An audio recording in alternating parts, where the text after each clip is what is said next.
Gouverneur de la rosée. Chapitre 2D.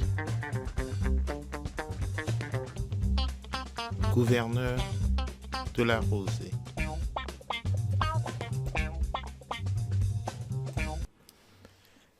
Délira essuya ses yeux.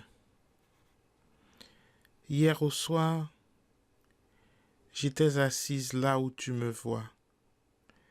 Le soleil était couché, la nuit noire était là déjà. Il y avait un oiseau dans le bois qui criait sans arrêt. J'avais peur d'un malheur et je songeais. Est-ce que je vais mourir sans revoir Manuel? C'est que je suis vieille, petite moi. J'ai des douleurs. Le corps n'est plus bon et la tête n'est pas meilleure. Et puis, la vie est si difficile. L'autre jour, je disais à Bien-Aimé, je lui disais, Bien-Aimé, comment allons-nous faire? La sécheresse nous a envahis, tout dépérit, les bêtes, les plantes, les chrétiens vivants. Le vent ne pousse pas les nuages. C'est un vent maudit qui traîne les terre comme les hirondelles et qui remue une fumée de poussière. Regarde ces tourbillons sur la savane. Du levant au couchant, il n'y a pas un seul grain de pluie dans tout le ciel. Alors, est-ce que le bon Dieu nous a abandonnés? Le bon Dieu n'a rien à voir là-dedans. Ne déparle pas, mon fils. Ne mets pas de sacrilège dans ta bouche. La vieille délira, effrayée, se signa. Je ne déparle pas, maman. Il y a les affaires du ciel et il y a les affaires de la terre. Ça fait deux et ce n'est pas la même chose. Le ciel, c'est le pâturage des anges. Ils sont bien heureux. Ils n'ont pas à prendre soin du manger et du boire. Et sûrement qu'il y a des anges nègres pour faire le gros travail de la lessive des nuages ou balayer la pluie et mettre la propreté du soleil après l'orage. Pendant que les anges blancs chantent comme des rossignols toute la sainte journée, ou bien soufflent dans des petites trompettes, comme c'est marqué dans les images qu'on voit dans les églises. Mais la terre, c'est une bataille jour pour jour, une bataille sans repos. Défricher, planter, sarcler, arroser, jusqu'à la récolte. Et alors tu vois ton champ mûr couché devant toi le matin, sous la rosée, et tu dis, moi un tel, gouverneur de la rosée. Et l'orgueil entre dans ton cœur. Mais la terre est comme une bonne femme. À force de la maltraiter, elle se révolte. J'ai vu que vous avez déboisé les mornes. La terre est toute nue et sans protection. Ce sont les racines qui font amitié avec la terre et la retiennent. Ce sont les manguiers, les bois de chêne, les acajou qui lui donnent les eaux des pluies pour sa grande soif et leur ombrage contre la chaleur de midi. C'est comme ça et pas autrement. Sinon la pluie écorche la terre et le soleil l'échaude. Il ne reste plus que les roches. Je dis vrai, c'est pas Dieu qui abandonne le nègre. C'est le nègre qui abandonne la terre et il reçoit sa punition. La sécheresse, la misère et la désolation. Je ne veux plus t'entendre, fit Délira secouant la tête. Tes paroles ressemblent à la vérité et la vérité est peut-être un péché. Le voisinage arrivait, c'étaient les habitants. Fleurimont-Fleury, Dieu veuille Richer, Saint-Julien Louis, Laurélien Laurore, Joachim Eliassin, Lérisson Célum, d'Aurélien Jean-Jacques, le Simidor Antoine et les commères Destine, Clermise et Mérilia. Cousin, dit l'un, tu es resté longtemps dehors. Frère, fait l'autre, nous sommes contents de te voir.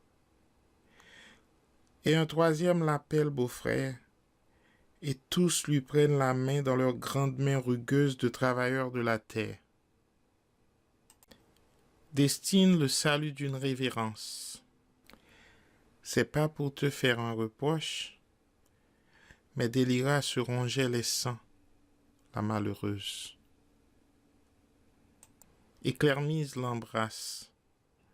Nous sommes la famille. Délira, c'est ma tantine.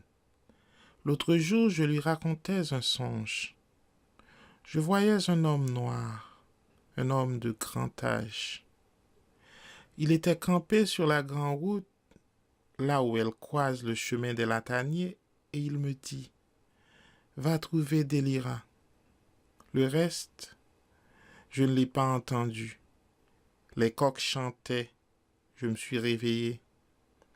C'était peut-être Papa Legba. Ou bien, c'était moi, dit le Simidor. Je suis vieux et noir, mais les femmes m'aiment toujours. Elles savent qu'avec les vieux bâtons, on fait meilleure route. Elles me voient même en rêve. Ah, c'est là, fit Clermise. Tu as un pied dans la tombe et tu vis encore dans le désordre. Le Simidor rit largement. Il était tout cassé maintenant, ébranlant comme un arbre pourri à la racine. Mais il affilait sa langue à longueur de journée sur la meule des réputations et te contait un tas d'histoires et de racontas, sans ménager la salive. Il regarda Manuel avec une étincelle de malice au coin de l'œil et découvrant ses quelques dents dessouchées. Sauf votre respect. Le proverbe dit « Pissé qui gaille, pas qui met ». Mais le tonnerre me fende en deux si tu n'es pas un aigle bien planté. Il est toujours là à dire des bêtises en société, le rabois Destine. Et le voilà qui sermente encore, mal élevé que vous êtes. Oui, fit bien-aimé avec fierté. C'est un nègre de grande taille. Je reconnais ma race. L'âge m'a rabougri, mais dans le temps de ma jeunesse, je le dépassais d'une tête. Délira, interrompit Mérilia. Délira, cher. Je vais te faire un thé contre le saisissement.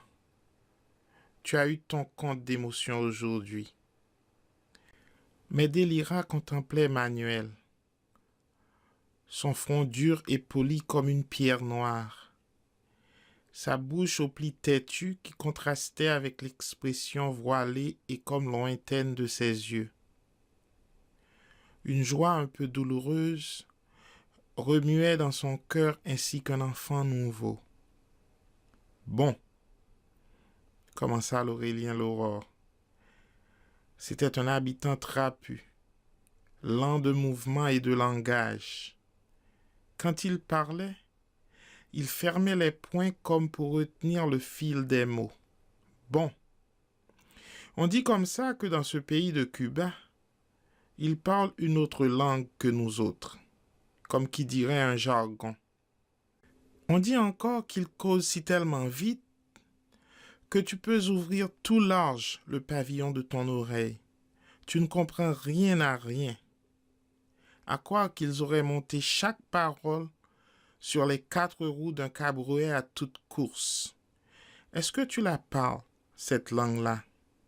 Pour sûr, répondit Manuel.